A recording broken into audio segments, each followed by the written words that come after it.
Your normal talking 8, voice, okay? 9. Oh, I see you want to listen Do to the it. sound check. Oh, yeah. 1, 2, 3, 4, 5, 6, 7, 8, 9, 10. Let you two, please.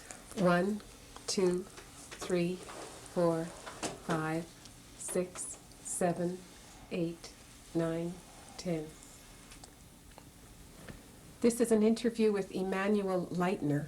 Mr. Leitner was born May 21st, 1915 in Vienna, Austria. I am the interviewer, Lynn Cutler, and we are in Toronto, Ontario, in Canada.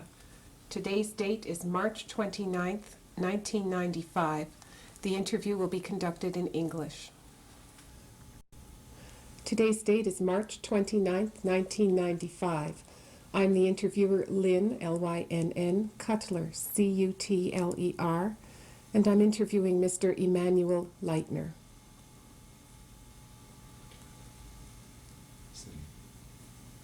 In Toronto, Ontario, in Canada. Could you tell us your name, please? Emanuel Leitner, And where were you born? Vienna, And what was the date of your birth? 21st of May, 1915. Mr. Leitner, who was in your family? Your brothers, sisters? Well, at home we had was my brother and my sister, because the others were already not in the country anymore. Well, when you Later were on. little. When we were little? Yeah.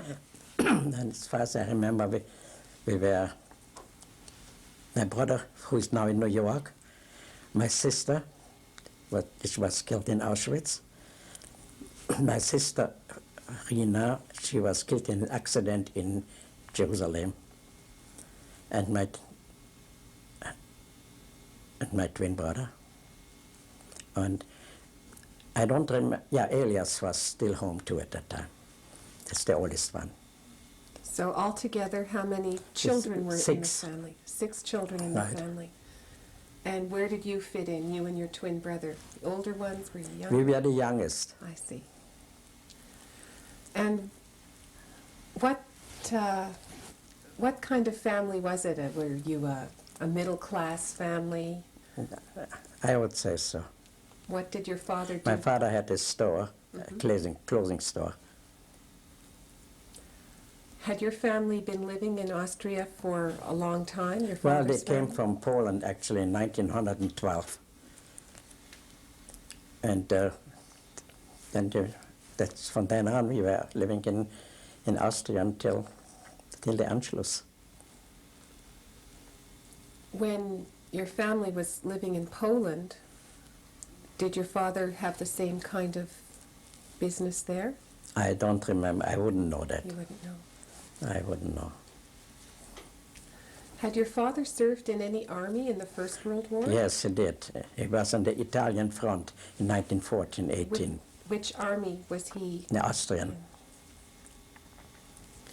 There was the Austro-Hungarian monarchy, you know, but then it was Austria anyhow.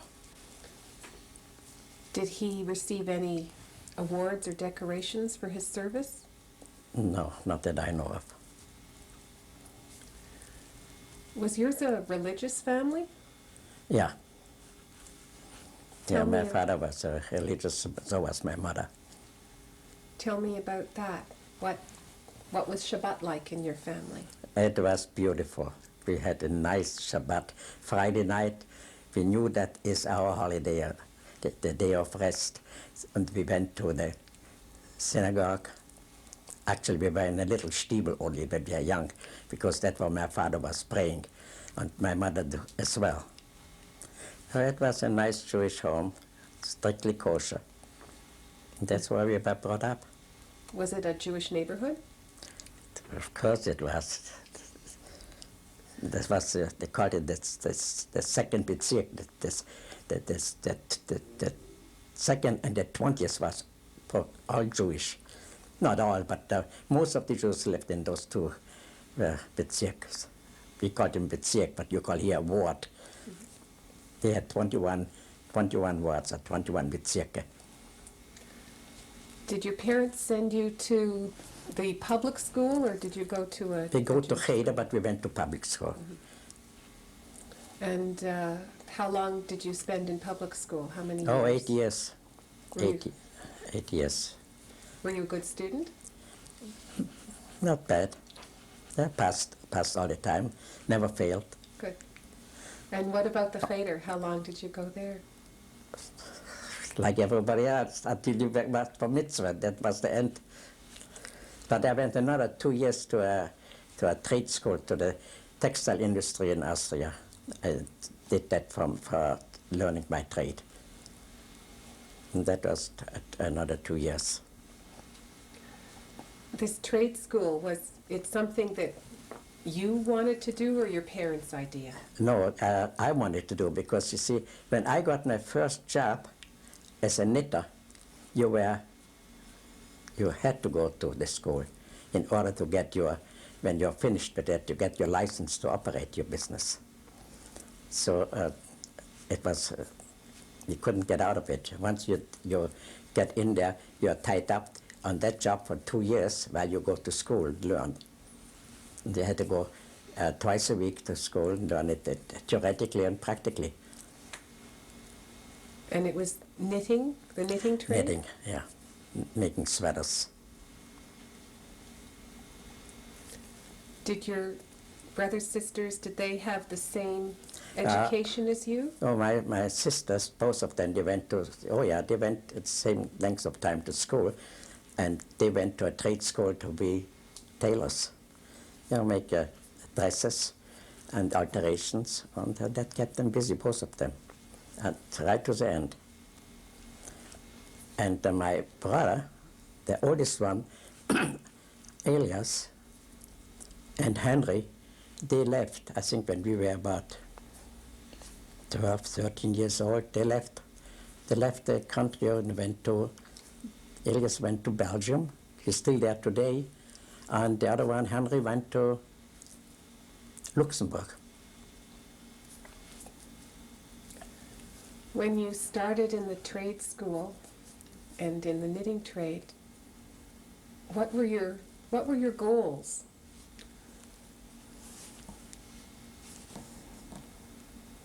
Well, my goal was to finish it and go start the business for myself. And that's what I did. Did you plan to start a business in Austria? Yeah, right in Vienna. Well, I started business. Actually, I bought some machines when I finished the trade school, and I applied for a license. When I showed my credentials and the tests I went to do, and I got my license.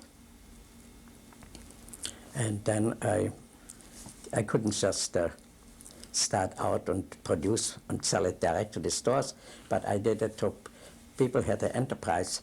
They had the connection to sell the merchandise. They gave me the material, the raw material, to make whatever they wanted. And I produced that for them, and they exported it to France, to England, and to the United States. When you were a teenager or even younger, did you belong to any clubs? Yeah, it's true. I belonged in the beginning. I belonged to Mizrahi, and I switched over to Brit Truppeldal later on. So these were both Zionist groups. All Zionist groups, yeah. Were you in any leadership position? Well, we were, my twin brother and myself, we joined the choir at the Polnische Temple in Vienna. And we were singing there for about 6 years. And I was there for 2 years, the first soloist. So that was very enjoyable. People come Saturdays, they came to the synagogue and they listened to it. And often I was invited from someone, people were praying up there to sing for them at the Purim part or Hanukkah to light the candles. It was a nice time we had it. How old were you when you were singing in this choir? Oh, it must have been from 9, 10, 11, 12, 13 when I lost my voice. That was the end of my career. When you and your brother were bar mitzvah, Yeah. what kind of We didn't have celebration or we ceremony didn't have a was big there? celebration. My mother was at that time sick, and she couldn't attend to it. So we went only to the little steeple where my father was praying all the time, and that's where we were at the Aufruf, both of us. And then we came home. We had a little celebration right in the house among ourselves, and we got our cakes and our fruit. It was enjoyable.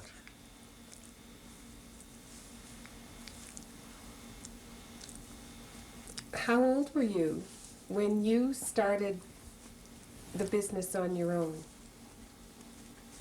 15, 16 when I started to buy machines and to be on my own.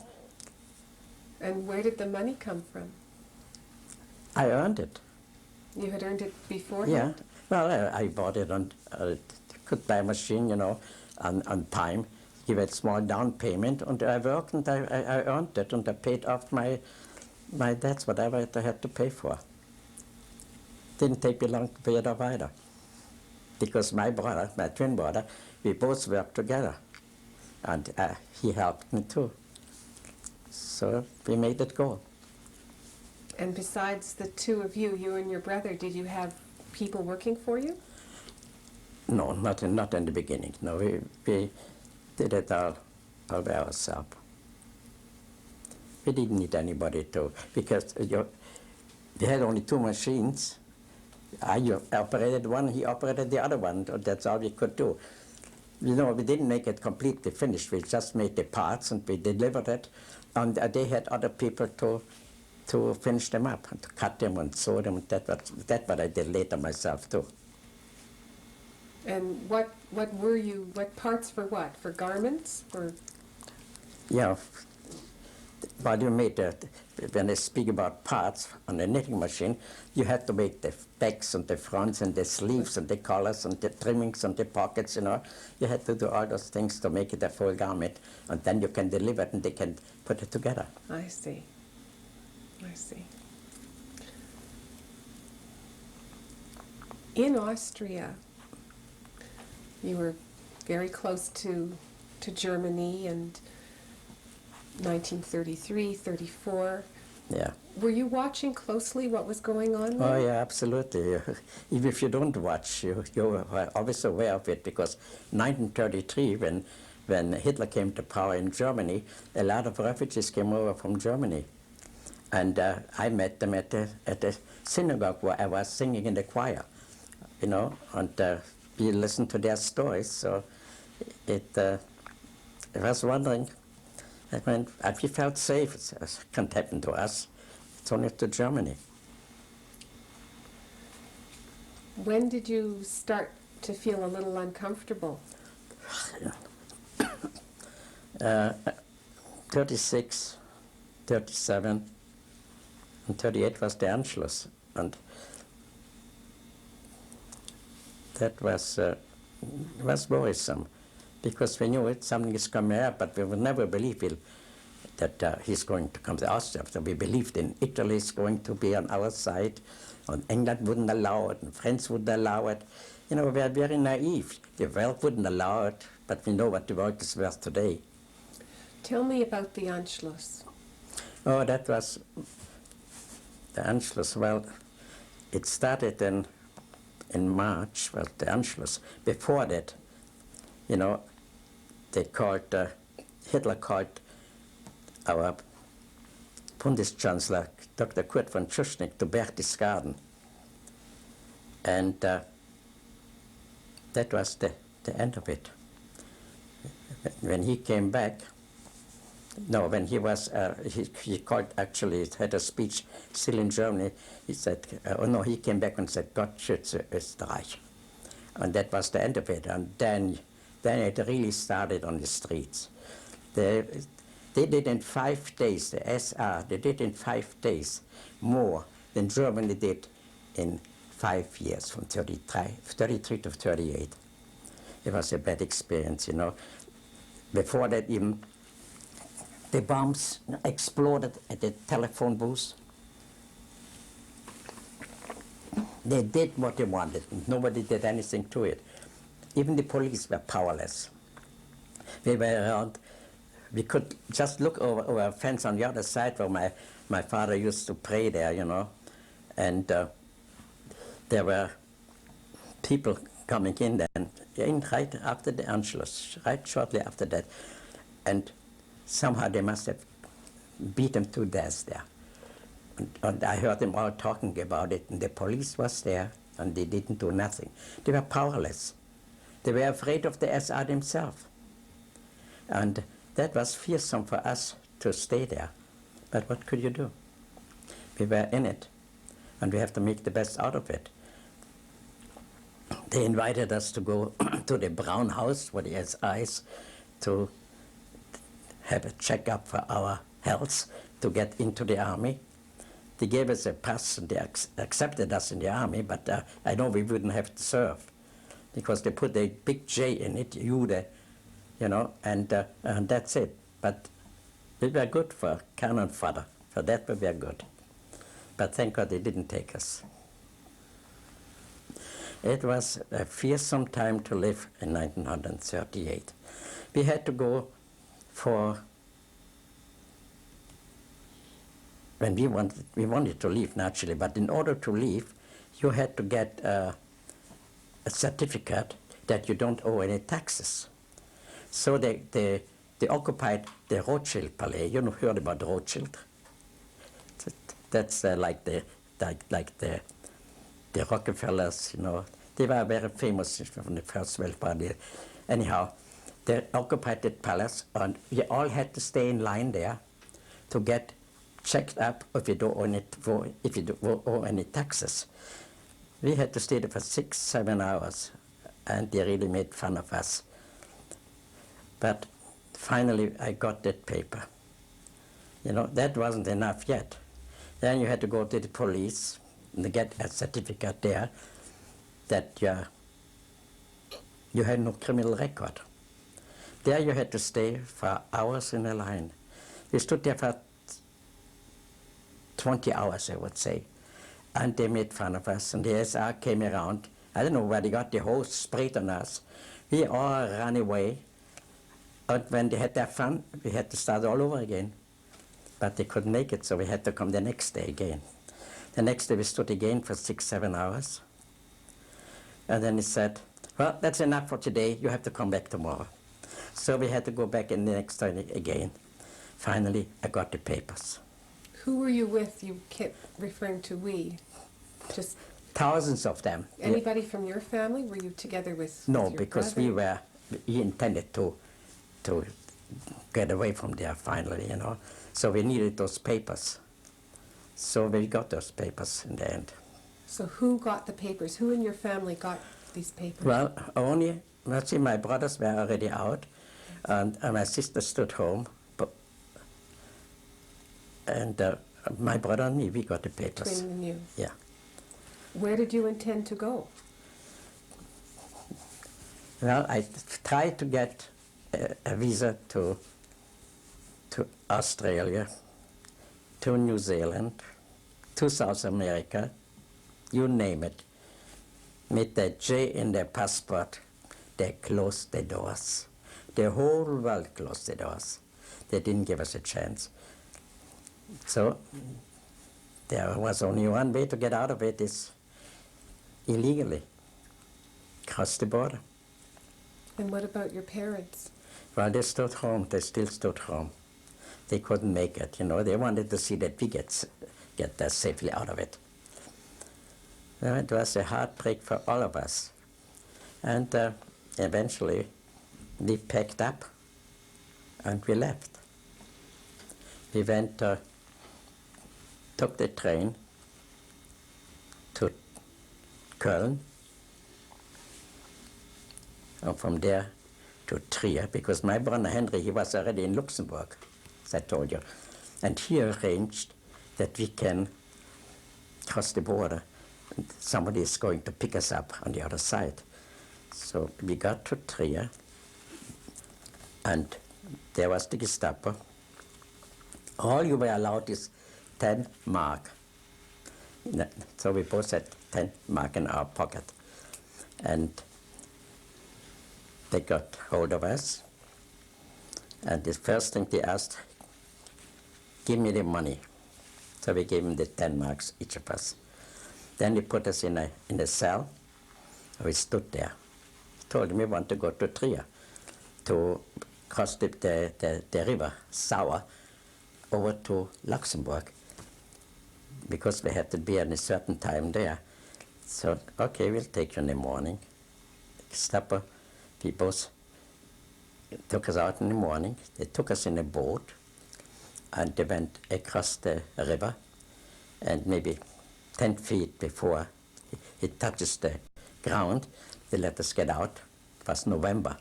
And get out. So we got out with our pants and everything in the water, and went right down there, and they went back, and we were just laying there. You know, we have to watch that the police doesn't catch us on the other side there. And we were waiting, and that chauffeur, what my brother arranged, was going around there, and he seen us, and we got up, he called us, and we went up there, then into the car, and he took us to Luxembourg, to the city. There he arranged by friends to stay there and hide there for a few days until I can arrange that we can go into Belgium.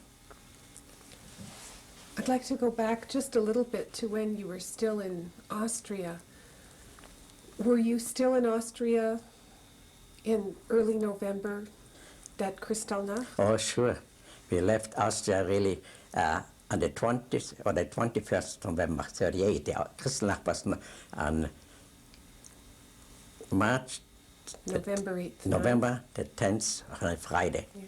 1938. And that was a horrible thing. What did you They say? burned all the synagogues. The one where I was singing for 6 years, that doesn't exist today anymore. And you could, they hunted us like rats. Wherever we went, there were not a few people, there were hundreds of them running around on the street. They were just crazy with Hitler, you know. They are marching there and singing, Deutschland erwache, Juda verrecke. You know, Germany awake, Jews perish, you know. And today, Germany belongs to us, tomorrow the whole world. But the world didn't like it. They said, no, we don't sing it like this. We sing the Germany today on the whole world just hears us. Yeah, they turned it around, you know. And then der Horst Wessel-Lied, when Judenblut vom Messer spritzt, you know. And you have to live there and see that. Now that made us decide just to quit and go. It was courageous to do it, but there was no other way. Visas I couldn't get, you know. They marked us with the J, and that was the end of it. What happened to your father's business?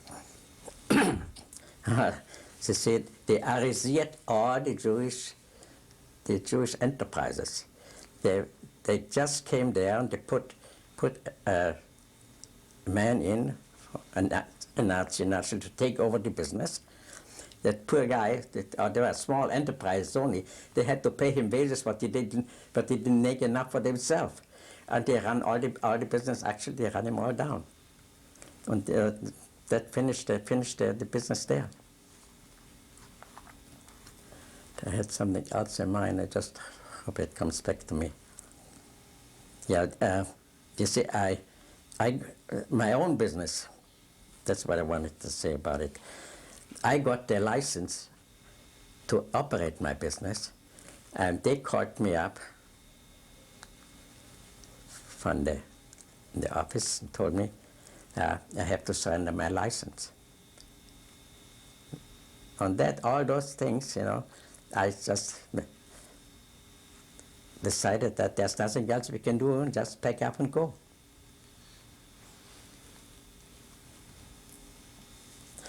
And well, from then on, we waited for for the man to take us over to Belgium.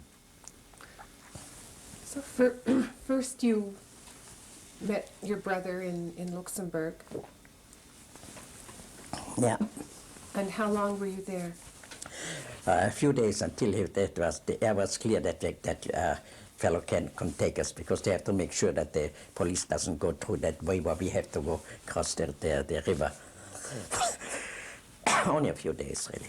Did you have to hide in Luxembourg? Oh yeah, we couldn't show our head, because you never know what the neighbor is going to do when you see strangers. You know, it's only a small country. It wasn't pleasant for us, it wasn't pleasant for the people who were hiding us. But it got to be done. We were there, and that's it. When you left your home in Vienna, what did you take with you?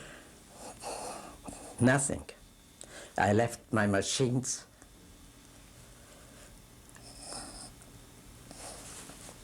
Did you take any books or any personal You couldn't take things? nothing. But you couldn't take nothing. When you have to cross illegally, what can you schlep along?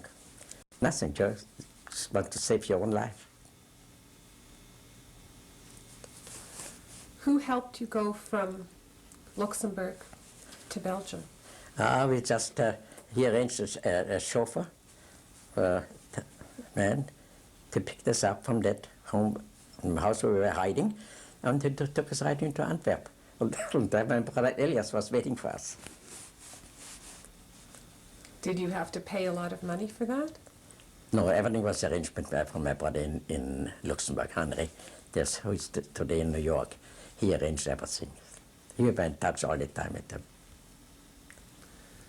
So you got safely to Antwerp? I got safely to Antwerp, yeah. Together with your twin brother? With my twin brother, right. And you met your other brother in Antwerp? Yeah, in Antwerp. That's where he had a home.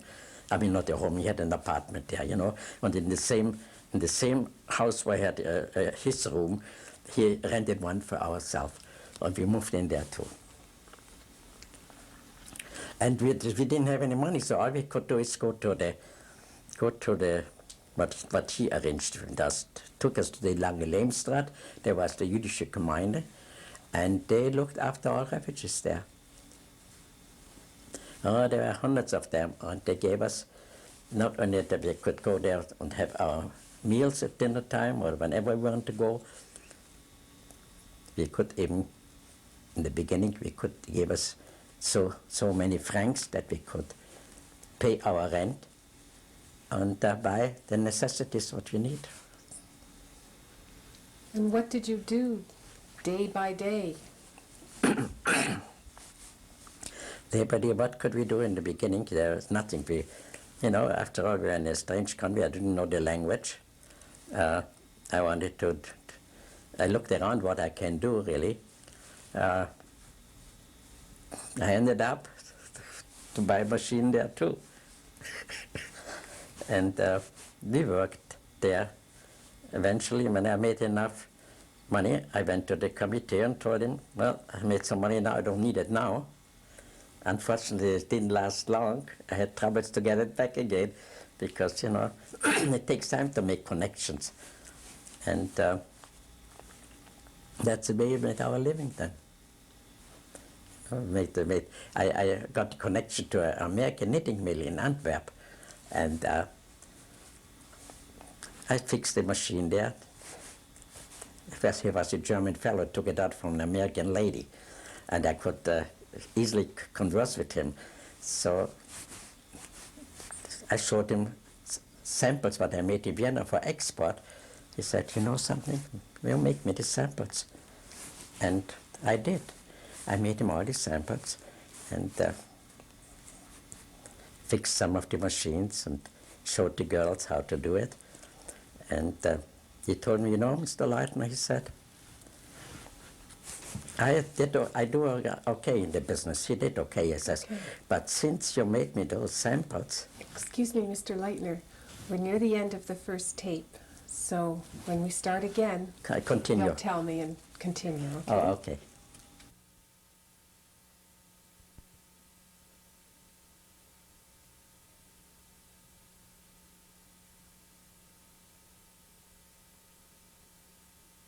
During the break, you remembered something that happened in Vienna. Could you tell me about that? Yeah, see, after the Anschluss, they came to all the homes and dragged the people out. Doesn't matter what age they had, little ones and old ones. They took my mother, my father, take a pail of water and a brush, and we had to walk for 4 blocks carrying it up there. Then we had to kneel down on the floor and start scraping it off. There were maybe 10, 15 people there around on the floor washing that. And they had fun, they were screaming, you know. And one man said, I haven't got a brush. And there was one woman sitting on the lantern high up, and she yelled at him, with the fingernails, scrape it off. And on the other side where these German soldiers that occupied Austria, they were, when I was finished, I was standing right next to them, and they were talking about it, what they did to us. And the German soldiers said, well, we Germans are National Socialists, but you Austrians, you are plain anti-Semitic. Now that came to my mind that I forgot to mention before, because he said, what happened after the Anschluss? So the chose the Austrians, I told you in the beginning, they did in 5 days more than they did in Germany in 5 years. You know, I delivered my merchandise zum Beispiel. The Gestapo called that man, he gave me a lot of work, where I made good money there, and called him, come on down to the office. He never came back home again. Well, I can see why you were so anxious to get out. And that's only one percent. There are many more. Then when the Kristallnacht was, I had a friend, a good friend. He was sent to the German army. He had his uniform. 10th of November, he came up. He came right up to our house in his uniform, with the swastika. He said, don't go out on the street today. And he left. That was when they made the razzias. You couldn't find a place where to go, where to hide. We went out to some place 10 blocks away. They came in 300, you know, and so wide spread out, I didn't know which street to get. We had to see some street just to escape. But they would just kill us. They were so in ecstasy, you know, about Hitler coming in there. They screamed and yelled when we was in the hotel, could hear it on the radio. Wir wollen unseren Adi sehen. Adi is Adolf. You know, we want to see our Adolf. And they screamed that for hours. Huh? Now, why did I step before? I wanted to tell you. At the end of the first tape, you were talking about trying to set up business for yourself in Antwerp. Oh, yeah. So yes, let's go back to that. Yeah, I go back to this now. In order to work, I had to find a place where I could work, because, I mean, I was there illegally. No, I was legalized actually, but I couldn't work. I wasn't a citizen. So I wouldn't get a license there. But I still had to make a living, and I didn't want to wait for handouts. So I met that Mr. Stern, that my wife's brother. He had a little knitting mill himself with several machines, and he allowed me to put my machine up in his place, and that's why I could start operating. That's when I operated, because he also worked for the same American knitting mills. He made a living from that too. That's where I met her. Yeah, how did you meet Mr. Stern? How did you? My brother Elias, he knew the whole city of Antwerp. He still lives there today. Not in in Antwerp. He still lives there today. And he knew everybody, and everybody knew him. And that's where I got to him. He brought us together with Stern. My twin brother he brought together with Rosenzweig, where I met his wife, but he's unfortunately now with Alzheimer's, you know, so it's a tragic end. So you started working With your own machine With in my machine in his place. his place. Yeah. That's the way I met my wife. She was very proud because I showed him many things what you can do on a machine. So it was a good way out. Were you feeling safe? I felt safe there until it started in Antwerp. You know, I felt pretty safe there. I was very happy there, really. Tell me about when you met your wife. Well, I met her at her brother's place. As far as I remember, maybe she knows. She might know better than I do. But we got acquainted there, you know, and we went out. It was nice. Went to the beach there. We had a wonderful time. I liked Belgium. Was beautiful. They were very nice to us. They looked after us. They didn't send us back, you know, like people that left Vienna. They went to Switzerland. They sent him cold-blooded back. When I spoke to that Mr. Burke, he was one floor below us. We living there. He was just devastated, you know. They never expected they'll send you back, but they did. So Switzerland was out for me because I didn't want to be returned. So I knew I had my brother there. They arranged it all, so it was the easiest way out. Were you able to be in touch with your parents? Yeah, we could write each other, you know. Because eventually we took him over to Belgium too. You know, we're waiting for the right moment, especially when Hitler was screaming in Danzig. You know, he said that er mit Ross, Heer und Wagen hat sie dahergeschlagen. They won already the war.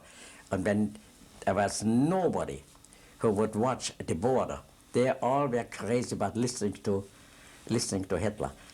That's when they crossed the woods to come over to Antwerp. My parents.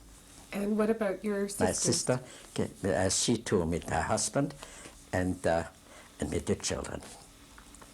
They all came to Antwerp. And they had to watch for the right moment, but they didn't make too much difficulty. They wanted to get rid of us, you know. I mean, they said, the whole world cries about what we do to them. Nobody gives them a visa, nobody wants them. Well, that's the way they operated. And he was right. You know, they had that boat what came back, what was, they had in the Exodus in the movie, they went over to Cuba.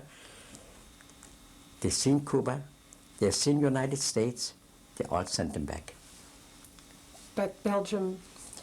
The Belgians okay. took him in, France took him in, Luxembourg took a part in, and they took them all off. But later they were killed too, most of them.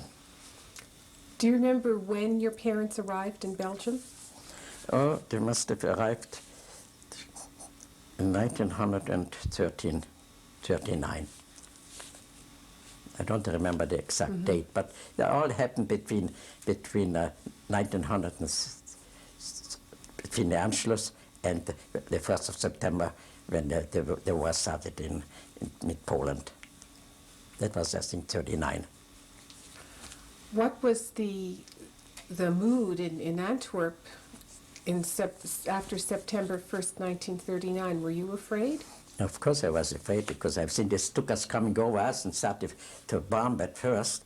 You know, I'd never experienced that. You never visualized what can happen, you know. You were reading from Erich Maria Remarque, im Westen nichts Neues, nothing new on the Western Front, but believe me, you can't describe it when you live it too. You get right away when you see them coming down, all these Stukas, and there's nothing they could do to shut them down. You feel sick to your stomach, you have to run out. Nature's call, I'm telling you, it wasn't funny. It was horrible. I just relive it.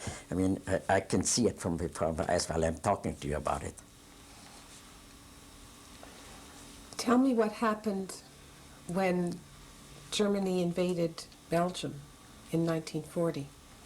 Well, it was May 1940. Well, first of all, they looked for the Sanctum column. Now we were the Sanctum column, the fifth column. You know, they take all Germans and Austrians and put us in a military barrack. They had that in Berchem. In Berchem, not far from Antwerp. That's why they put us all there. It was a horrible days we had there. They couldn't get in touch with anybody. We were the spies, you know. They couldn't find anybody else.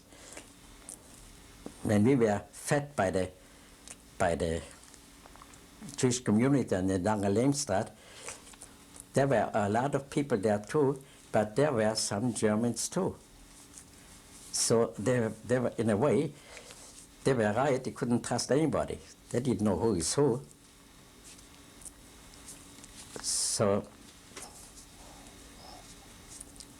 it was a bad experience. How long were you arrested like that? We were only a few days, and then they gathered us together in a transport to France, to the concentration camp. We were there without food, without anything. I think we went in that train for probably 6 days before we got in to Saint-Cyprien in southern France, the Pyrenees Oriental. Were you with your brother? Yeah, yes, I was with my brother, and there was my brother Elias. We were all there, we were all the enemies. We got to no food, nothing. We had our sandwich. We took something along that we can nibble on it. Some water we took along. They stopped on the several times. They stopped because they had to let the troop transport go by, so they stopped us. That's why it took us that long to get to Saint-Cyprien. And we stopped out and we hung out to the windows.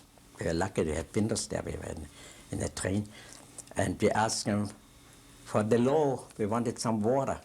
And they stood outside, the people there, you know, and they said, mitrailleuse, mitrailleuse, you know, the water, the law, they poured it out in front of our eyes.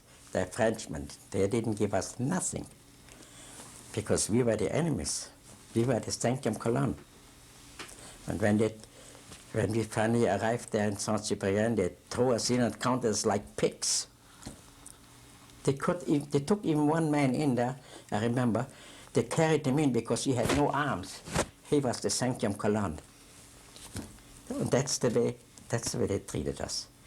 I was so happy, so proud. I was on French soil. I looked around and I said, my wonderful, you know. But I would never expect what they would do to us. They were especially mad because they didn't do very well on the fronts, and they let it out to us. And they watched us like hawks. I was a heavy smoker, and they asked him for the cigarettes. And he said, cigarettes, he said. But I still wanted my cigarettes. I asked him the next day again. And the next day, and then you knew that's very bad for the French army, they couldn't make it. So I asked him for the cigarettes. Believe it or not, he threw me a package. And I bet you there were about 20 people running for that package of cigarettes. I was the shortest. But I reached out through the barbed wire and I grabbed it. I was a king. I don't know if it's still there. I have ripped out a piece of, here, see that white spot here? I ripped out a piece of meat. I was bloody. I tore my shirt and bound it up, you know, but I had my cigarettes. So this happened when you were inside the Inside the Saint-Cyprien. Yeah. Yeah. How long were you there? few months. A few months. It was horrible there. You know, I had people there from Germany. They were in Buchenwald, in Dachau. And he said, when they allow me to go back to Buchenwald, I go. Because we didn't have to lay on that straw with a blanket full with dirt, full with lice, and no food. They said we had a nice bunk, bed. They could sleep there. It was nice and clean. What did they give us to eat? Hot water with vegetable on the bottom. Those guys in the barack, they served us the soup. They gave me the top, or they took the bottom. So I was always hungry. Then we had to go out. Gave us one loaf of bread for 10 people. Now, how much is left when you cut it in 10 slices? So they want to save it for the whole day. I saved it, put up a string from the barack from one post to the other side, and hung it up so that the rats won't eat it up. They ate it. They danced over there. They took it off. So next morning I swallowed everything, nothing for them, you know. But we were hungry all the time.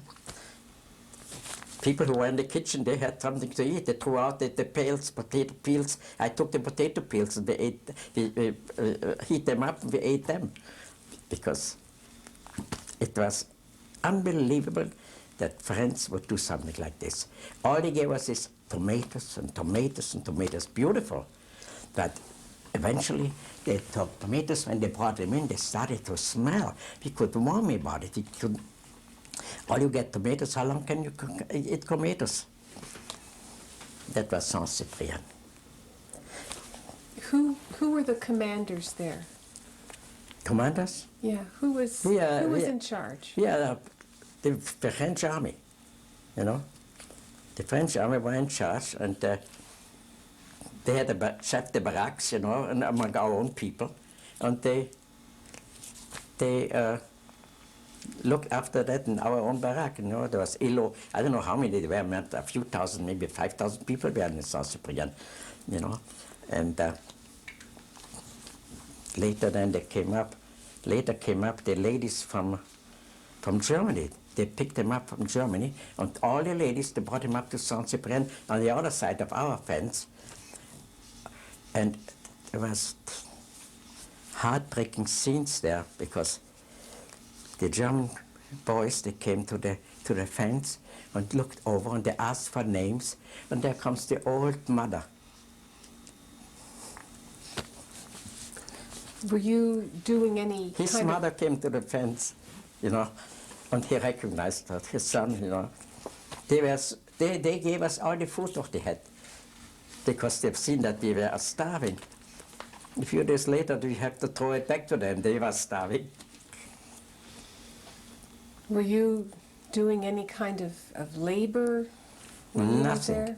Absolutely nothing. We couldn't have even showers, cold water.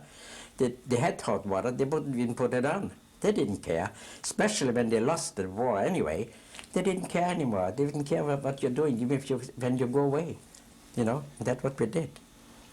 That's what we did. I mean, there 4 people came there, they escaped, and a few days later they caught them, they brought them back. They put them in a dark cell outside in a little hut, with a chain on their foot, with a pail for his nature cards, all dark, and they gave him nothing. That was a punishment for escaping. So the Red Cross just came up there, and he asked him how he's doing. He told him how lousy it is. So, how long am I going to stay here, he asked them. So Red Cross told him, vous restez ici juste au mourir. You stay here until you die. I couldn't believe it. And I wouldn't have feared myself. And that was the Red Cross. Then came up,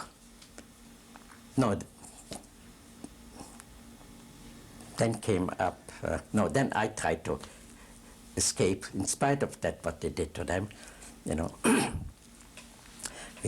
we cut the wire, we waited until the guards make that trip going up and down, and when the right moment came, we ran out there, and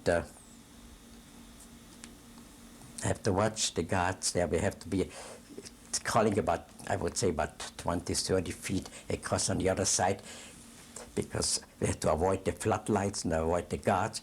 On our stomach, we crossed over there, and we made it. And we went down, I don't know where it was, I know we came to a town, and it was called Saint-Livrade. Everybody was there, refugees were there, they were free, they in that home. It was so beautiful, I couldn't believe it, that it's possible.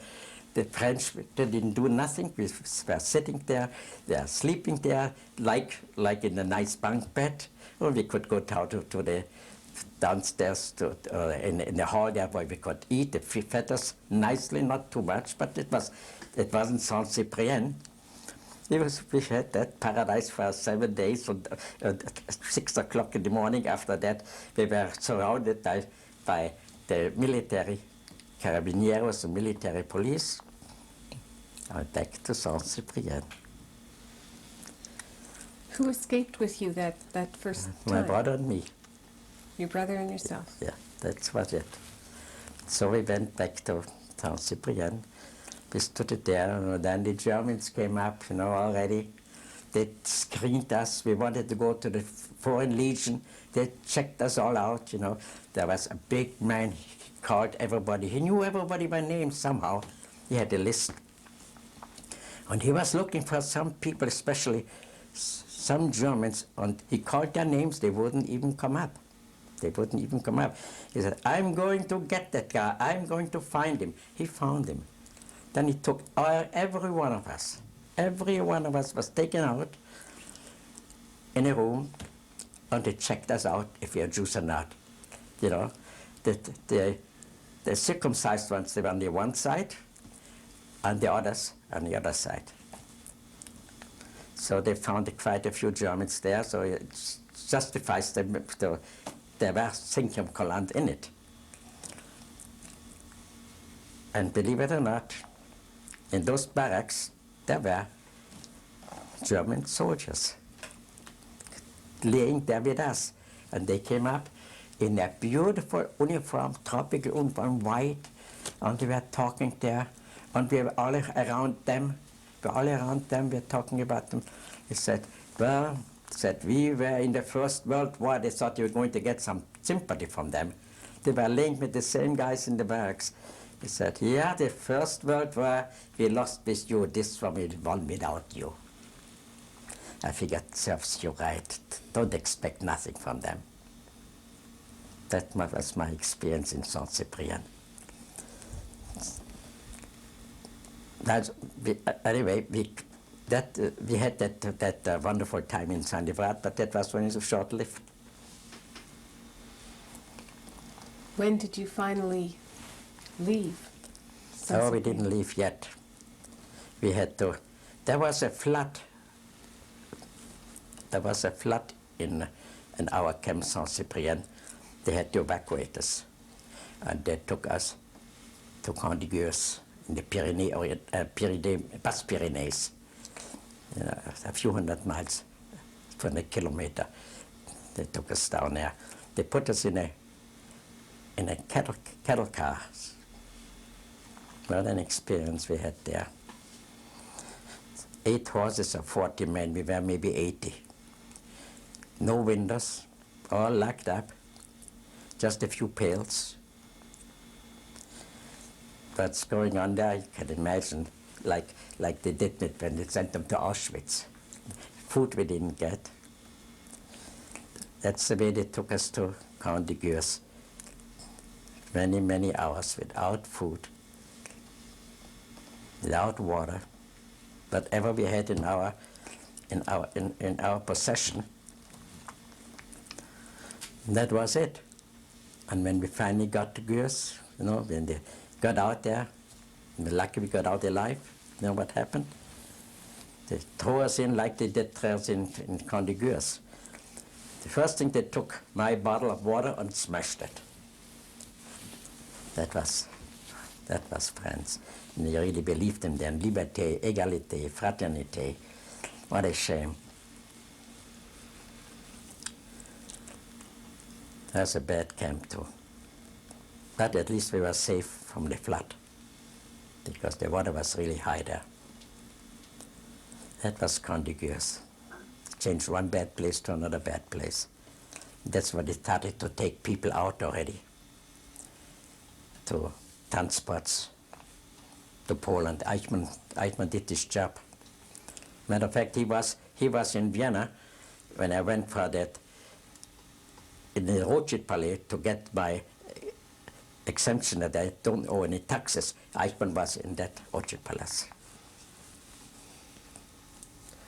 Do you recall any dates when this was happening in France? Well, that happened all from the time they took us there, from 1939. Yeah, 39, but that's when that was started in Belgium. Then they took us, we were several months there. They took us up to 1940, I think, when we finally decided we escaped, you know, from Gurs too. He left it one day open. We just ran away. We just got in right into Perpignan. We were hiding there. People were nice. They took us in. They woke us up at 5 o'clock in the morning, said, "Razzia, get out." We were running around like dogs in Perpignan. And for a few hours, and then we went back. There were maybe 20 people in that place. The fellow took chances, but he took us in. They were nice people, but we were bad people too. But we, thank God, we wouldn't be here. We wouldn't find the nice people to help us. Were you always with your brother? They were always together, yeah. So don't forget, there might be some differences, but it's 53 years. So I know I was with him, but then he had his own troubles then, because his wife was, when we got out, she got in. They took care and took her to Gurs. And that's what I think was the time, I don't remember the date when we separated, because he wanted to save her. And Heinrich played a big role in that too, my brother, because he spoke to a Quaker man with the name of Ritchie. They talked about some exchange of prisoners, German prisoners, against some of those. They had a few thousand people at that time when he got out of Gurs. They took her on a transport to Poland, maybe probably Auschwitz. When they arrived in Lyon, the train stopped with a few thousand people. And they called Rose Leitner, 2 more ladies out for 3 prisoners exchange. And she got out.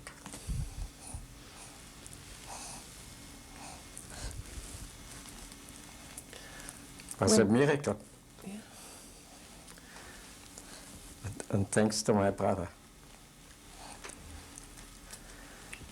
Yeah. You were stuck there in France and relying on French people to help you?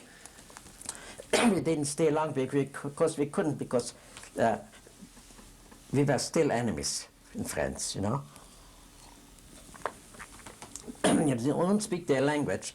They know you're Austrian. Now I'm not even Austrian anymore. Now, since they occupied Austria, I'm German. Make it even worse, you know. There was only one way to get back on your feet, is go back to Belgium. To Belgium. Okay, well, we'll talk about that when we begin the next tape. Okay.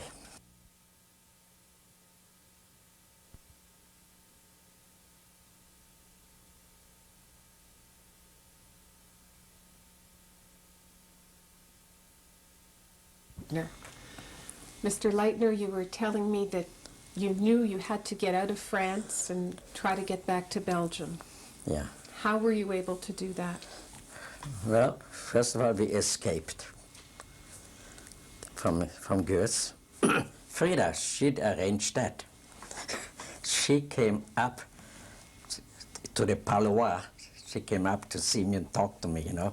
And she said she's arranged with the guard from the camp to help me to get to her.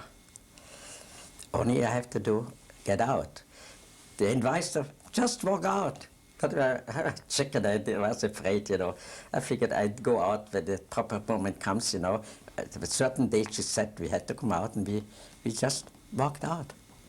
And they let us. And they came to a certain point where he was waiting for us. The same guy who was guarding us. She was very friendly with him. She makes very, very easily friends. She's very pleasant that way. And he took us to her in that house, you know.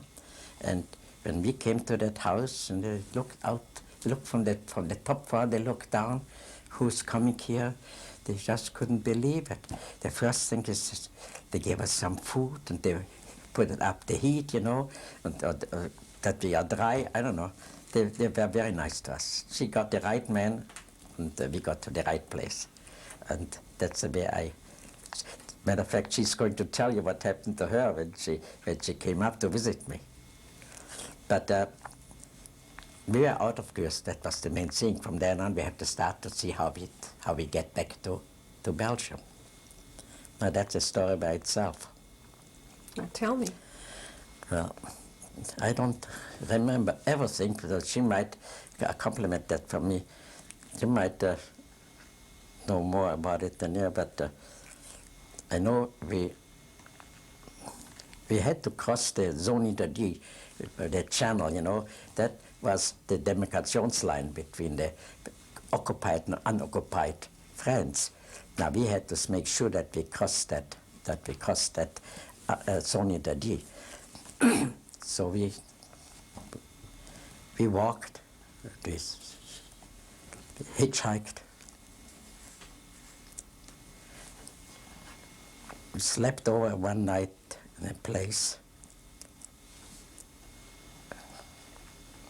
There were a lot of soldiers in there, and they were drinking, and I was downstairs with Frida, you know, and they raised their glasses, you know. They said, Prost, and I said, Prost. I made a mistake. I should have never said it. But I did. They went back to that lady. They said, who is that guy? You know. But that's all I said, nothing anymore. But they were lucky. They didn't do anything. So we slept over, and then we were on our way. We had to go and cross that zone interdit.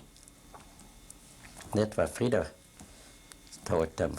When we come to that border, there were 7 soldiers staying there. You can't go through here.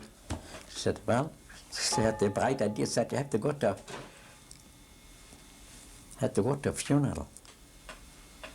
And he was fighting with himself what he should do. I thought if he should let us go or not. I would never believe it, he would do it. Okay, he says, 2 mark. For 2 lousy mark. Thank God he let us pass. We went through. Now we were in the occupied zone. Now we are on the way to Belgium. Frida went to some guys there in a truck with German soldiers on it too. And she asked if they would give us a ride. So I said, well, hop in. We hopped in there. And the soldiers were in the front, we were in the back there. The French people, the truck driver, they were calling them Salbosch. They probably didn't know what they said, you know, dirty swine, you know. Anyway, we were safe there in a way, because who is going to stop a truck with German soldiers? That's the way we made it to Antwerp. Now, Frida is going to tell you about that probably. if you will ask about it, you know. But that, I hope she remembers the same way as I do. I don't want to contradict myself, you know. But I know we were safe. We were really safe and got into Belgium. Did you really feel so safe with the German soldiers in that truck? Yeah, I felt safe until a certain time. Until a certain time. What else could you do? I wasn't safe in France. You see, in a way they were justified not to trust us because, see, the German soldiers were the fifth column, the 5th column, they were sitting and eating with us, and they were in the barracks suffering with us too, but they didn't suffer. They know what they did. They were proud, they were heroes. We were no heroes. You said you felt safe until a certain time, and what Yeah. was the certain time? Well, certain time was when they started their razzias. See, I was still working, not too much anymore because it wasn't safe anymore. I couldn't do anything. I had still my machines, you know.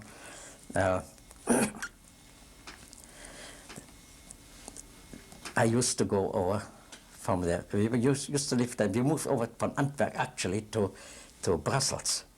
We used to live there near the Gare du Nord on 133 Rue Gaucheret. That's where we used to live. And from there, we went always with our bikes. We went over to the other side where my sister used to live in Rue Rogier. They had to cross going through a tunnel.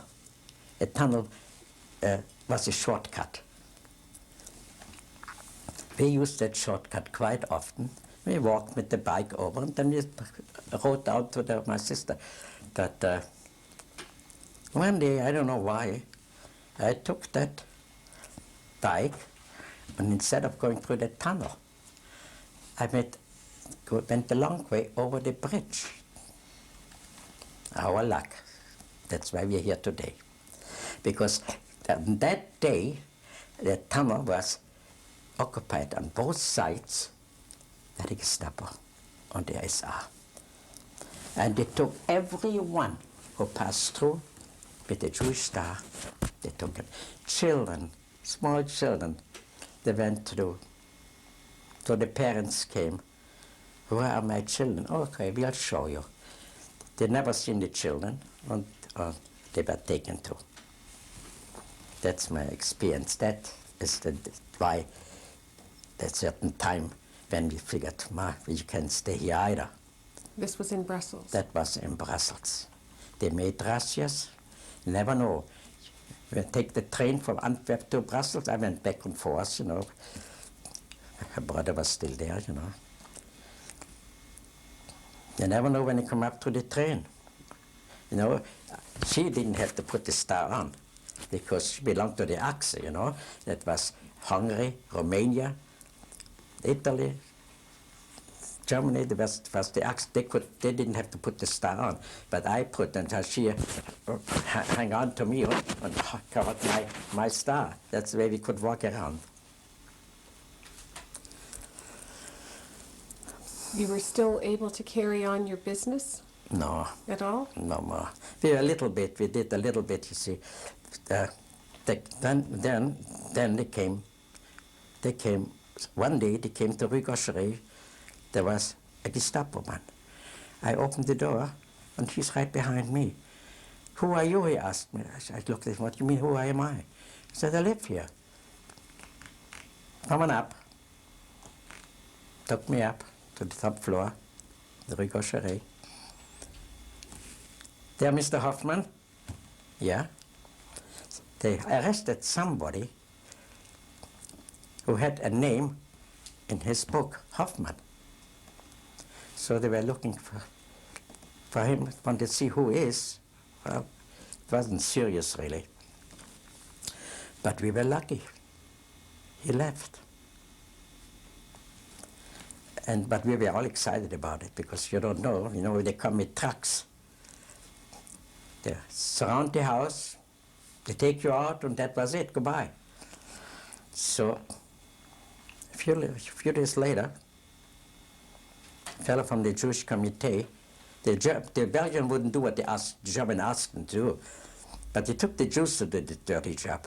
They came to the Rue Gaucheret and said, Here is an order du travail issued by the Germans. You have to come to work at a certain day and a certain time to this and this place. I don't remember what it was now. But I know that I said, I'm not going to sign that. And we all said, we're not going to sign that. And the fellow left. I don't know, somebody was there, or my sister was, said, you know something? You better sign it. Because once you don't sign it, in 24 hours, they are here to pick you up, and everybody in the house. So I think she ran, somebody or wieder ran after them and said, come on back, I'm going to sign it. And we signed it. But then we had only 24 hours too, you know, because you never know. We didn't want to go there for the transport.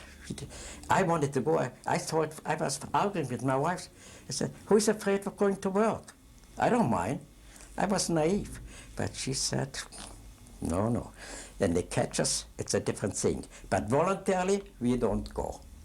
We signed it. And we took the machines, cold for the winter. We transferred everything over to my sister on the other side from the tunnel. We put everything there and paid for 1 year the rent. And they started to prepare to beat it. Knowing that once they look for us, they take everybody else. As much as it hurt us to do it, we told everyone in the building, we are not going. We are going away. And if you can save yourself, do it. You see, you shouldn't tell them because they betray you.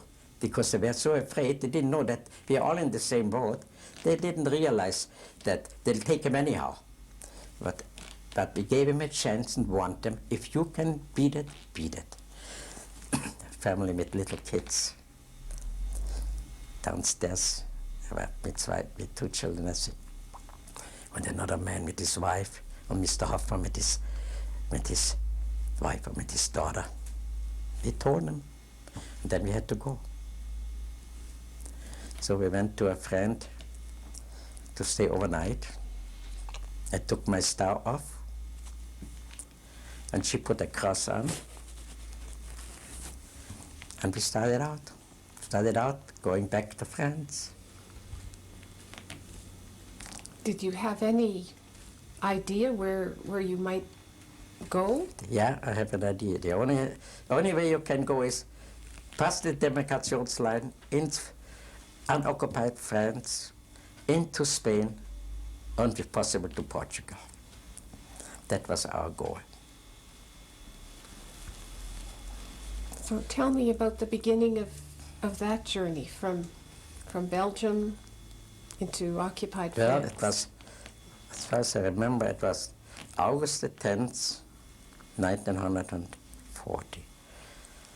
And we started out to go to the Belgian border, Mons, crossed over to Lille, and took the train from there to go to France. What did you have with you? Anything? Nothing. Any possessions? Nothing. What could you take? What could we take? You know, it wasn't a pleasure trip. And it took whatever we had, a food, and we could take along. We took along, but not on the way we had to stop. When we went to restaurants, wherever we had to stop, or wherever we went, you know. Did you have money? Oh yeah, we had a little bit of money, you know. I mean, we earned our money and we saved it up for that purpose. And we spent it all. We spent it later, and then we spent it on paying those guides to take us over the borders, you know. But that was later on. It was a long trip to go. We stopped in Périgueux. I don't know how we got there.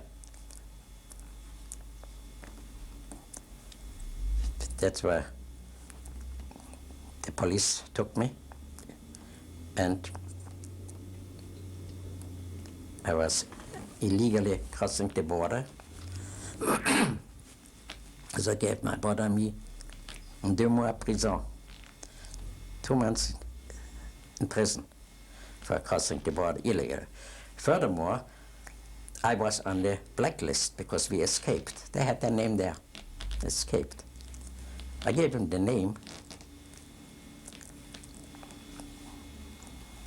Was it the Belgian-France border, is that? No, that was already in France. In France? Wait a second. No, I didn't give him that name at that time. I gave it to them in the police, but not when they took us. When they captured us there to take us to prison.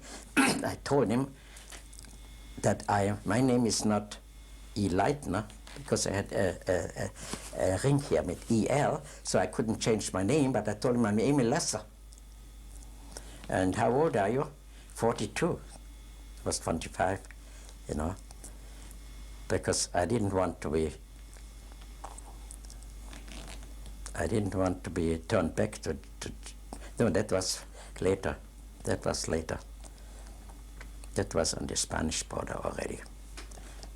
So I think I stuck to that name in Périgueux. That was in France. That was okay.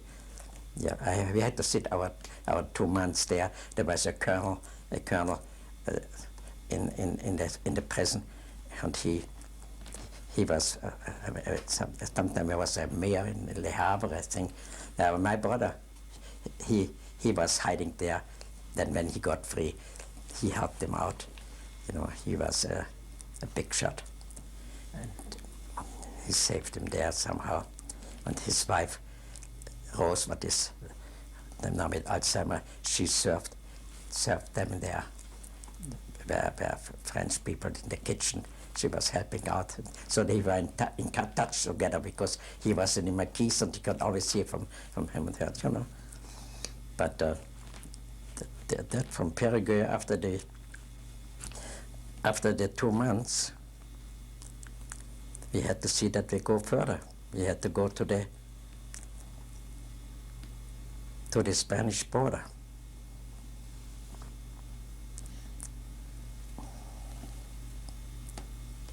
And were you with your wife now? No. She had her story because when they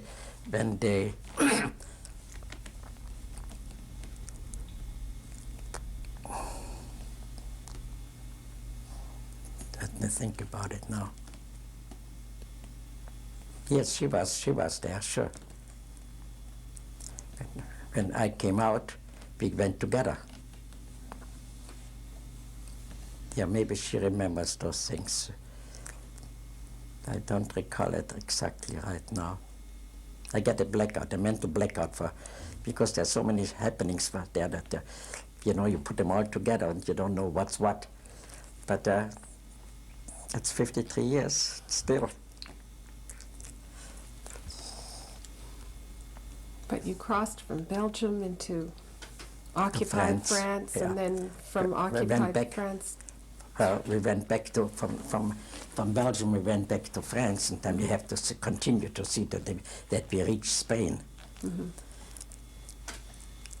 Do you know about how long it took to go through France on your way to Spain? No, it took us a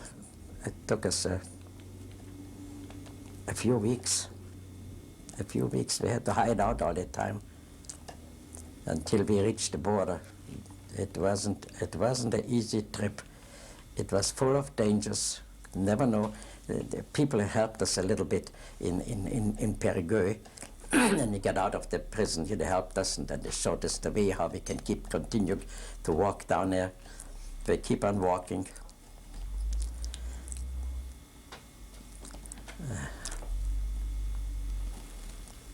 It was a fearsome walk because we didn't know where we will end up.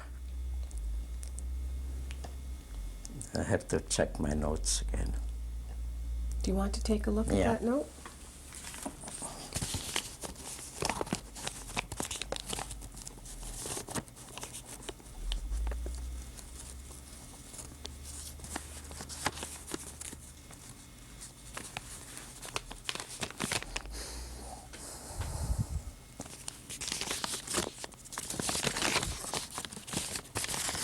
okay if you can't find it. Yeah, got it here.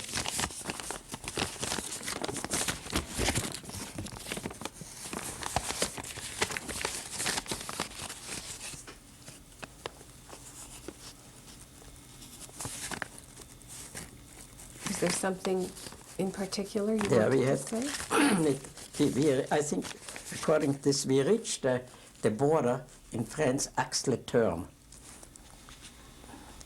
We were going at that time, that my brother wasn't there with me anymore. I was going with Frida and with several people. Who were the people who were with you? One was a Bulgarian fellow, Billy Niego, and there was another Polish fellow. There were several people, 8 or 9 people were. We crossed. We came down from Axe-le-Terme to Prisera, and we crossed the border there.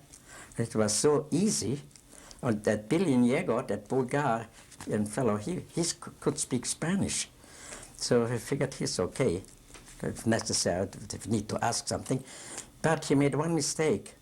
As soon as we crossed so easily, there were some Spaniards sitting there on the floor with their sombrero down, and he woke him up and asked him the way to Barcelona. That was it. He said, I'll show you. And so we ended up in prison, all of us. Women also in prison? Was your wife also put Oh yeah, in prison? sure. No, I had first class. They gave me a room with her. You know, so when we got there for several days, they took the names there, and after that, she'll tell you about it probably too. They sent us over to Figueras, because I guess that's the station where they have to do it, you know. They couldn't get us through, you know. We had to go to this province to go there, and in Figueras, you know, that's where they put us for a few days also in a cell. She'll tell you about that too. And after a few days, they said, well, we have to return you to France. So they took all of us, I don't know how many we were, they put the chains on their legs, you know, and they started taking us to the border. And the Spanish, they are wonderful people. This carabinier said, when we got to the border, this is France and this is Spain. Try to get around it. So, and see them with the chain, and they looked at the carabinier, and they looked at the Palais de Justice again, and they said, Liberté, égalité, fraternité, is that it? They couldn't say nothing, because I was right, you know, that's the way they treated us. After all, they lost the war anyway, and you know we are Jews. You know, we couldn't go back anymore. But they were nice anyway, those Spaniards, and we went back. We went back into Spain. We went around the mountain all night, all around it, and we came back to the same place where we started. That was a very bad experience. Then we were really down morally, what they're going to do. But they had to keep on going. So we started walking, until we came, it started to get dark, till we came to a walk on the tracks, until we came very high up, maybe 200 feet, where the train goes, you know, and we walked there. I was in the front, the first one. She could hardly walk anymore. She had blisters from all that way walking. Blisters, every step was bloody and it's painful. You know, I stepped on that bridge and there was one board and I was the first one on it and it wasn't fastened down. Up it came on the other end and I just held on to it on the railing and that saved my life really because I put a right round the football. That discouraged us a little bit, but we went around it and kept walking on the tracks until we came to we were hungry too, you know, didn't have nothing anymore. We went in a field, ate some raw tomatoes, green ones. I got sick from it anyway. But we walked around there until we got in the field to a house from the Civil War was shut down, everything was, there was no roof, all the bricks, everything was broken in there, and there we laid down. Over the night, we couldn't walk. In the day we had to watch. We walked. We were hiding there, and there was a guy. Some of those guys, when we were, some of the guys tried to go to town to get some food for us. They left a little satchel there. They never came back, 2 of them. They never came back. So, what can you do? It was bad and we were alone, and it was more fearsome, you know. So when together, you know, can share the fears. But we went to a restaurant there, and by the time we opened the door to get in, a fellow comes out from the door and said, "Do you have some friends here?" He said, "Yes, they went down there to get some food." "Get out, get out, get out from here." He says, they were captured by the Falangistas.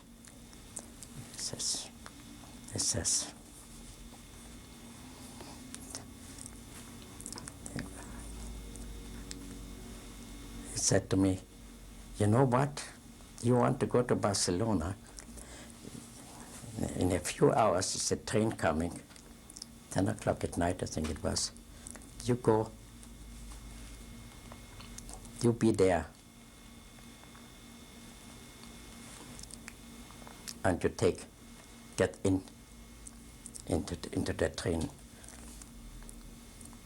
But before that happened, I told you about that house where we were sleeping, you know. There was maybe 300-400 feet away, there was a fellow going there, looked at us, and that's what he signed to. We were afraid, we didn't know what he meant. He disappears. A few minutes later, comes back, a bag on his shoulder, and he puts it down there, and he says, we got there and picked it up. Beautiful dishes, nice food. You couldn't believe it, what a nice fellow. That fellow picked it up again and took it away, and that was it. But I tell you about that other fellow again. He told us to be there at 10 o'clock then. We were there. Okay, you know what? You'll tell me about it when we get to the next tape. Okay. Because we're finished So, here. okay then.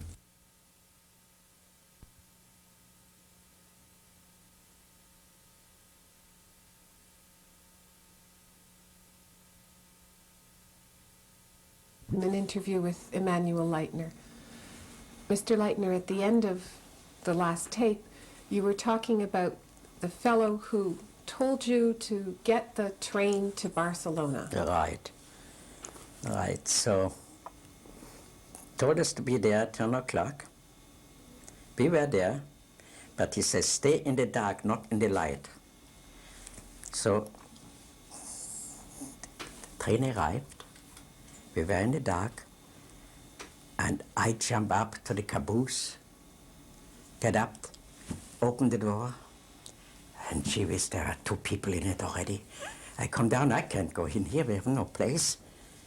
So go to the next one. So we went to the next one. There was another one. So went to the 3rd one. Finally, we made it, we got up there, and we went up there.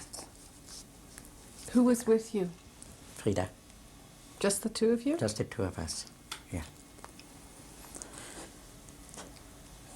So the train got the sign to start rolling, and that little man was the station master. Had his uniform, his cap on, and that was a pleasant surprise. He saved us even that we don't get caught in that restaurant. Let us get out of there. We had the best experience with the Spanish people. They were suffering from the Civil War, and they were really good. Oh, we were rolling, rolling, rolling. I had to stand up there, and that rattling of that train, you know, I had my coat on here. You could see it, when I still had that coat, you could see it was completely franced out.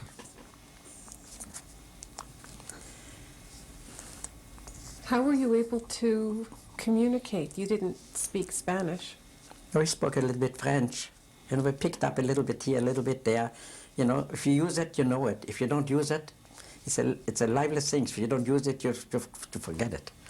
But, you know, all that trouble forced you to think and to do the best to get conversation with the guys. And that's what we did. Anyway, we arrived in Gerona. That's where the train stopped. And we were afraid what's going to happen now when they stop, what we're going to do.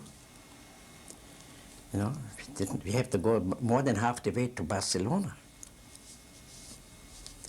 There was another guy, he was there too. But that comes later anyhow. Stop there, they check the wheels, you know, they take me the hammer, they check them out, everything is okay. And middle of the night, you know, around 12 to 1 o'clock in the morning. We were afraid, but what's going to happen if they're going to disconnect our train or what? And suddenly we hear steps. My goodness, our heart was going, afraid. The fellow comes up with the lantern, steps up there. With the lantern, he sees us, gets down again, goes away. He said, Frida, that's it. Now they have got us. Comes back again, climbs up, gives me cigarettes and bananas. That station master, he told him about us. So he sent a message on ahead to look out for you and help you. And you did. And that's the way we rode into Barcelona. All the way. The train arrived in Barcelona in the morning. How do you get out? I mean, they're all walked there. They were all watched. Everybody's watching there who's coming out. Oh, we can't go through the gate there. We got in the middle. It was a little bit not far away from Barcelona, maybe another 3 minutes to get into the real Hauptbahnhof, to the station. So, but we hadn't a chance to get out of there before it gets in there, because there we wouldn't have a chance. So we walked out from that train, but we couldn't go in there because there the guards were staying right there, where they had that gate opening up, you know, it was closed. So we figured we have to go on the other side. So we crawled under the train. All of us, we got right through under the train, two or three trains, and we got out there. But there was another fellow standing there too, but you had to have courage, you know. So we just went out. The fellow knew a little bit Spanish. He said, when they ask you what you have got, this little parcel what you had there, I don't know what it was, What have we got there? You know, then just say ropa de trabajo, working clothes. We got out to Barcelona.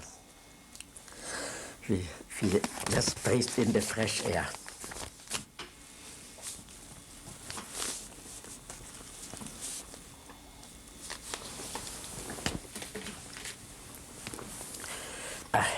Now, once you got to Barcelona, did you know where to go? I didn't know, we didn't know anything.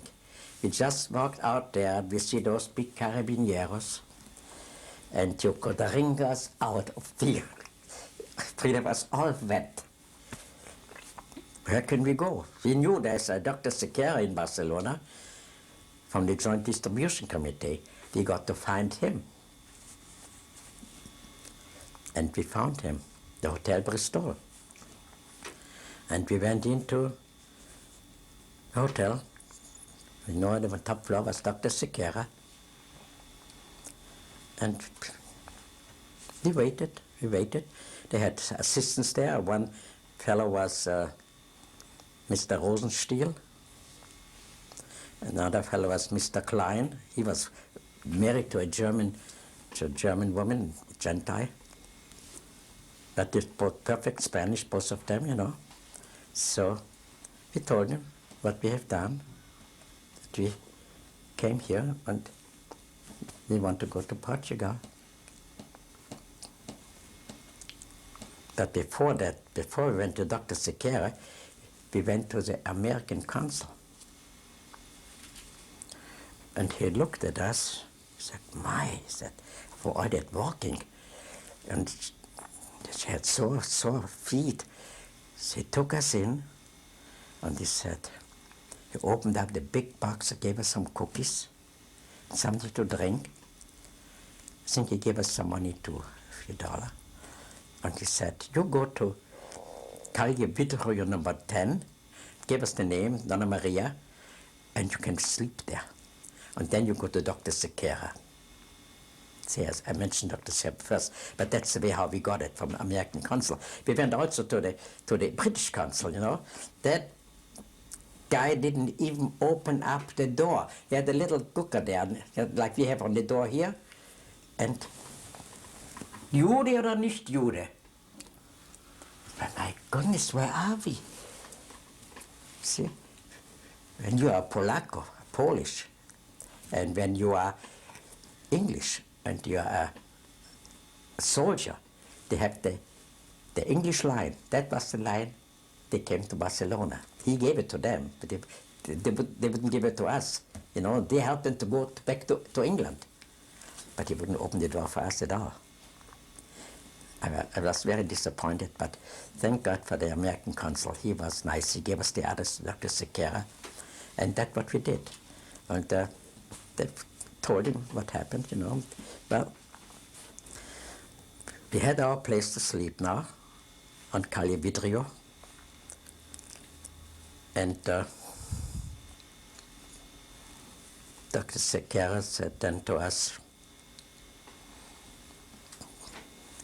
we give you every week, every Friday, you have to go to a certain store, gave us the address on the Rambla, and you pick up your money so that we could pay that Nonna Maria something, and we have some money to buy some food. So we stood there quite a few months in Barcelona. But we're only watching out that the Carabineers doesn't see it, because it was, even a postman, you see a uniform, you're afraid. You know, you have to avoid them. What did you do with your time? Nothing, walking around in the Rambla. Just walking around in Spain, you know. We got addresses to go some places. Ask a fellow on the street for an address. Or Calle de Balmas, I don't know.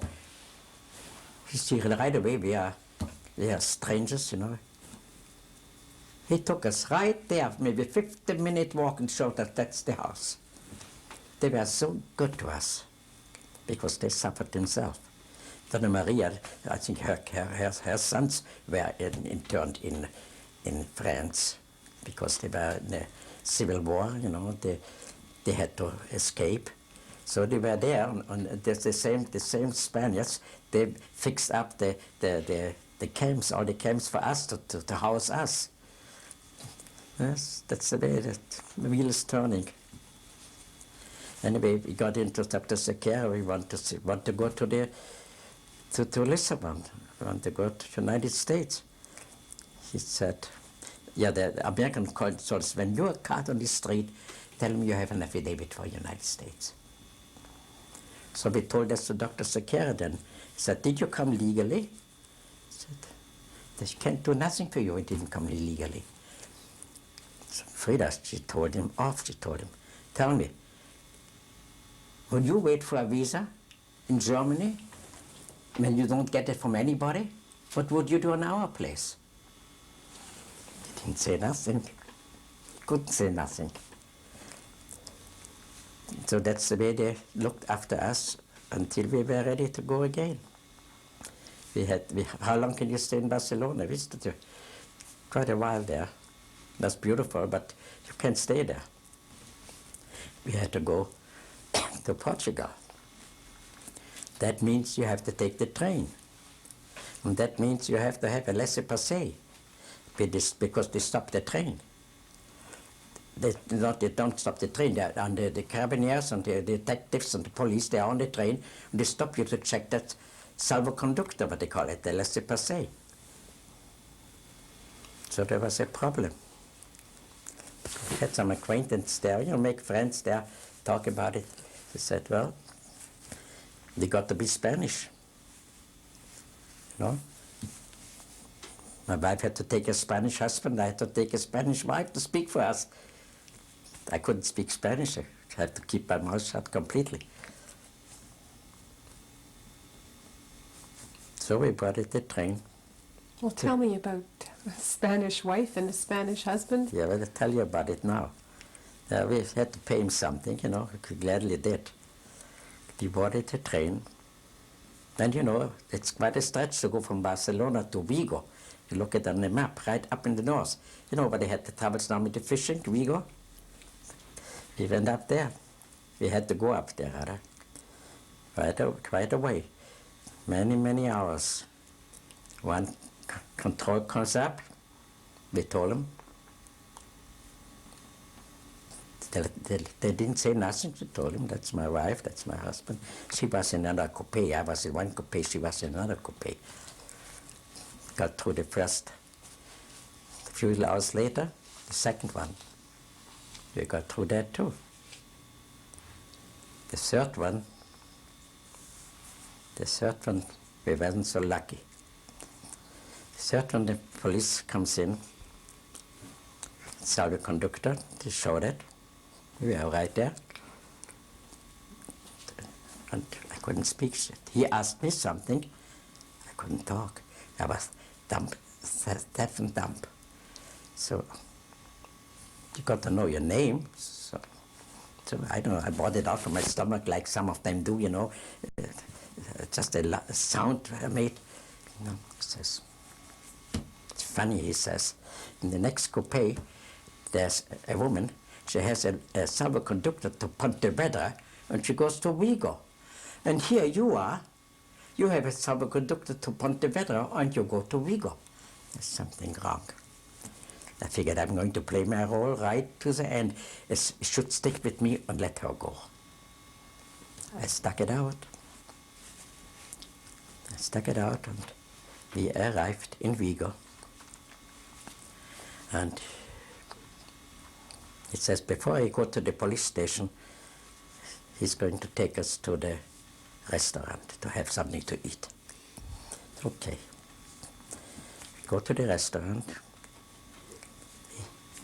and he ordered some food for us. Before I go any further here, in the train he says, you're not Spanish, you're an Inglesa. I'm an Englander.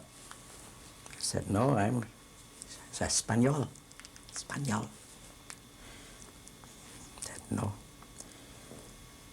So he checked my little bagage, what I had there, little tiny thing, but I know I have something in there we might find.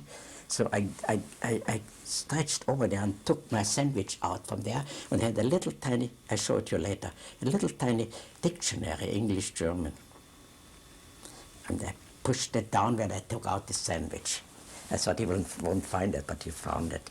He said, "You are an inglesa." I said, "No, Espanol." I played it. So when we came to that restaurant then, I sit down, he put up his coat on the hook there. I said to my Spanish wife, you know, now I can talk. It's over. So they bring the soup, and he comes, puts his chair there, and he takes his spoon to start to eat, and I start to talk. He just looks like that. Très bien joué. You played that beautiful, he said. I said, what do you mean I played it? I said, have you got children? Sagte, yeah. I said, well, I'm a child too.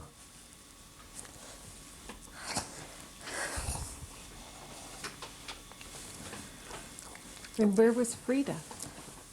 In the other coupe. I felt good. She walked out. I didn't. So he said, très bien. I said, well, my father sits down there now in Belgium and prays to God that I get through. My only crime, if you call it a crime, is that I'm Jewish.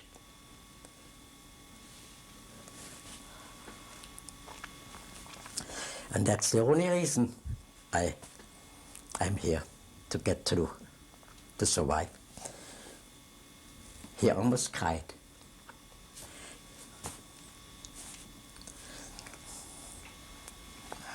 He said, you know what?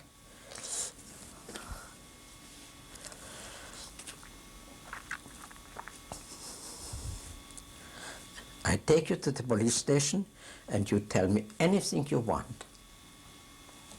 So I told him, because of that drink with EL, I told him, my name is Emil Lesser. And I'm 42 years old. I don't want to be sent back to the Germans. I told him I'm Polacco, because I know from the prison from before that if you are Polish, you can get in touch with the British consul. Well, I didn't care to see him either, but I didn't want to see a German consul or a Polish consul. Anyway, rather Polish than the German. So I gave him that information. And they put me in prison. She was free outside.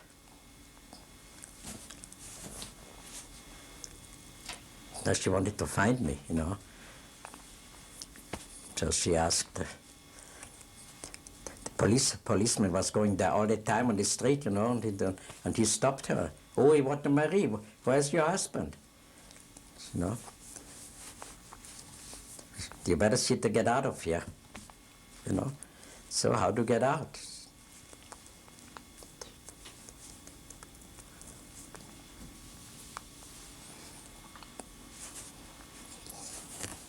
How long were you in the prison?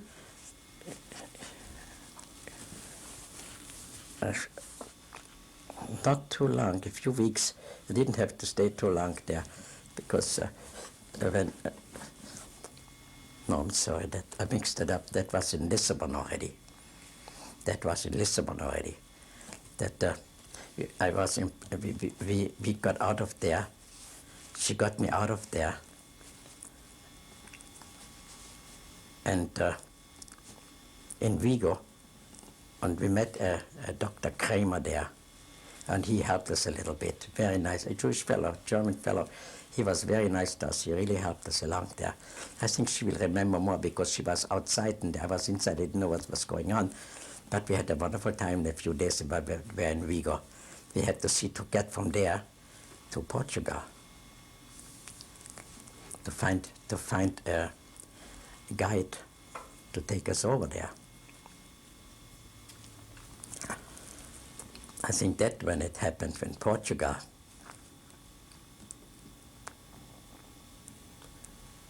How did you find a guide to take you from Well, Spain? we went around there. There were Jews around there, but were legally there already. Even my wife and the child. I don't know how he got there, but they told us that you have to go there. Pedro, that's the best guide there. You go to that Pedro, and he will do it. But we didn't have any money anymore to pay him. He asked quite a sum, 1,000 pesetas or what. You know, we didn't have it anymore. But the other guys, they're all looking for Pedro too. But when you have more than one, you know, then he can make some. Then they can make some money, and he can afford to take somebody along who can't afford it. You know. And when I was in prison, and we arranged that finally that Frida got him the other people, but he told them that we can't afford it, you know, I come out from prison. Well, when it comes to the meeting, how much they have to pay. Pedro looks at me, he looks at them and says, well, that's what you all have to pay. But this guy here, they shaved my head from prison, you know. He said, that guy without the hair, he goes on my account. And Frida as well, you know. They were upset. They would like to have it for nothing either.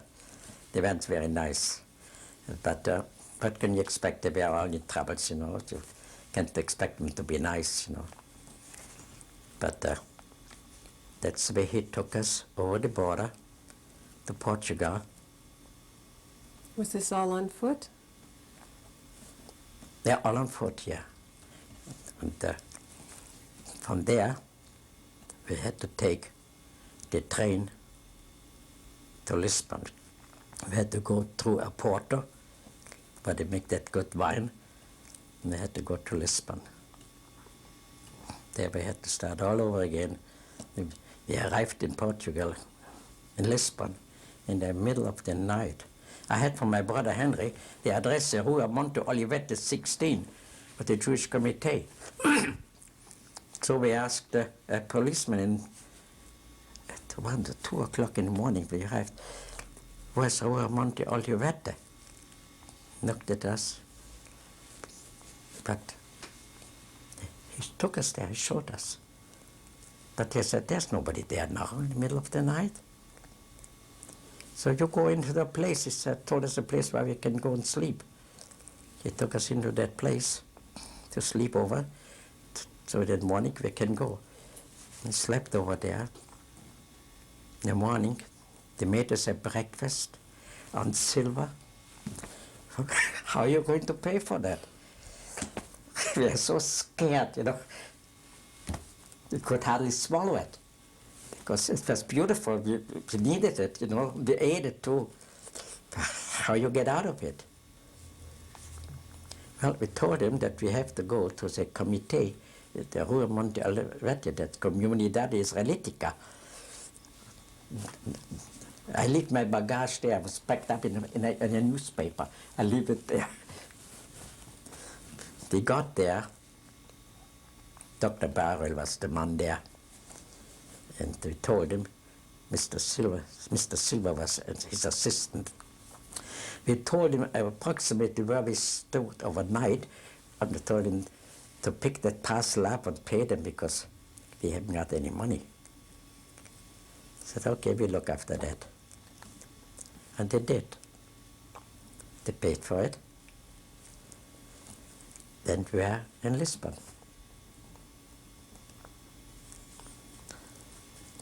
Where did you expect But before, you see, when I had to be legalized. I think that was Caxias, it was the prison there. And we both had to go in there. You know, we had to be legalized through the prison. And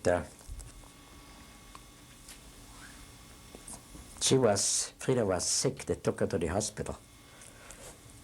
You know, from those raw tomatoes and everything. They gave her needles, they couldn't just do nothing. She got so sick there. They almost 41.5 temperature in centigrade. You know, by 42 you're dead. And where's your husband? So I told him he's in Cashiers in the prison. So he said, well, they let me out to see her. Maybe she was going to die now, but to save her, they let me out to see her. When she has seen me coming out, the temperature dropped right down. That's all she wanted to do. And we were free. We were legalized in Portugal on the residence for saying Caldas da Rainha. So you were legally We in were Portugal. legalized through the prison. And with the hotel help of the Dr. Barwell in Lisbon. And then we had to get on a residence for say in Caldas da Rainha. That's about 80 kilometers from Lisbon. And that's where we stood and waited until we get our visa to Canada. And who was providing you with money to support yourself? Dr. Barwell. They got the money from the joint. You see, for Joint Distribution Committee, there was a lot of waste by Dr. Sakar in the office, everywhere. The money was nothing, but they gave it, they helped us, said, we have to give too. Even if they stole a lot of money, everywhere. It's everywhere the same thing. You got to give, because there's something left over to help us. We were helped with that. And I said, I give every year. And we did, every year. Sisterhood campaign, United Jewish Appeal, always. Israeli bonds, always bought. How long did you have to wait before you were able to leave Portugal? That was in 1944, when Monsieur Cormier from Canada came to pick out. That was at the end, you know, when you read the book, None Are Too Many. I think they felt ashamed really that they didn't do anything. That they finally tried to do something because they know they're going to have to say something why they didn't do it. So they let the transport of 800 refugees with the Serpa Pinto coming into Canada. They were the first boat what they allowed at the end when they lost the war anyhow. So you were able to leave Portugal with a visa for Canada? Yeah, they gave me a visa. Yeah, well, we had to be interrogated by the British secret police, by the American FBI, and by the Canadian. They all checked us all out before they put the stamp on it, that we could go.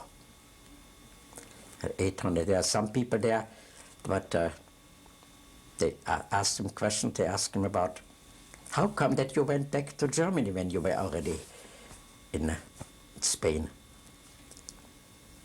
You know, they couldn't understand why he went back after all that. They wouldn't give him the visa. Well, you'll tell me about the voyage over to North America when we start the next tape. Oh, Okay?